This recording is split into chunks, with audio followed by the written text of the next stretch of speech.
some tips in terms of how to do influencer marketing well. You first have to start with who is the right influencer. And that really comes down to who has the authenticity and the voice with the audience you're trying to reach. And if you start with that and you get the right person to engage with on behalf of your product or service, then you've done 50% of the work. The other part of it is making sure that the creation of the message and the story is compelling.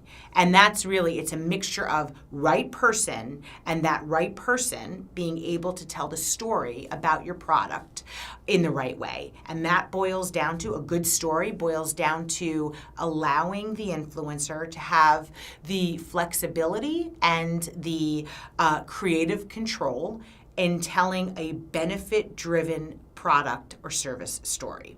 As marketers, we frequently get very caught up in the features of our products, and we get excited about, the fact that there is a particular feature that's been developed and it's so innovative. At the end of the day, the consumer only cares about how that product is going to help make their life better, easier, more interesting or exciting. And those are benefits. So what we love about influencer marketing is that influencers are consumers like you and I. They buy products, they use them themselves.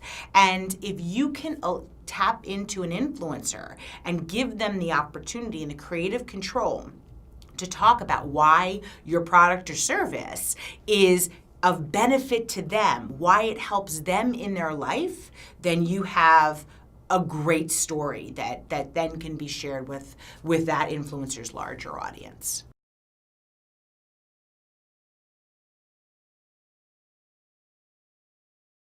The influencer marketing space is still new and evolving, and there are lots of questions about how do you measure the value of influencer marketing.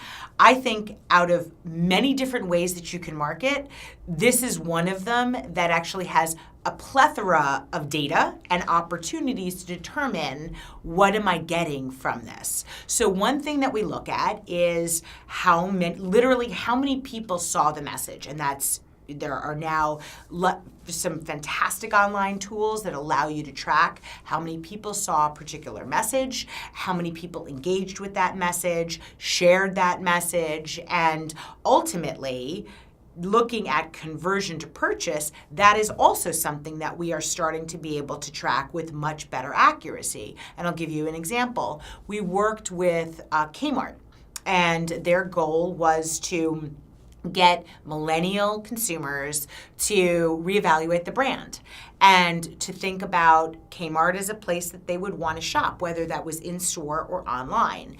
And so we engaged a group of millennial shoppers who were influencers. And one of them, I'll just talk about one example, one of them who had a fantastic fashion-oriented audience went on to Kmart.com, picked out a shirt and an outfit that she would herself wear, purchased it, put it on, created great photo content out of it, and posted it on Instagram.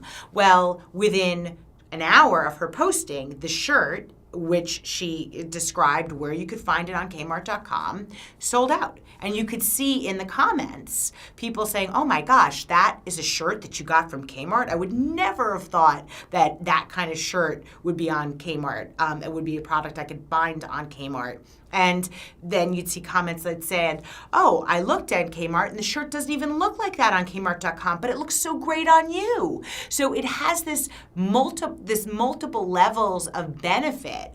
You have people becoming aware of a product that they may not have thought would be associated with a particular brand.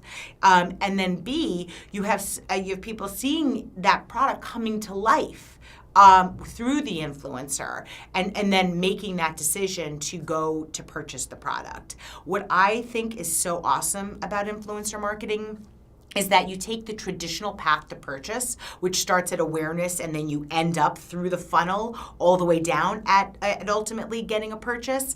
You take that entire funnel, which usually has 4 or 5 steps, and you collapse it, because you can get someone to go from awareness all the way down to purchase in one single piece of content.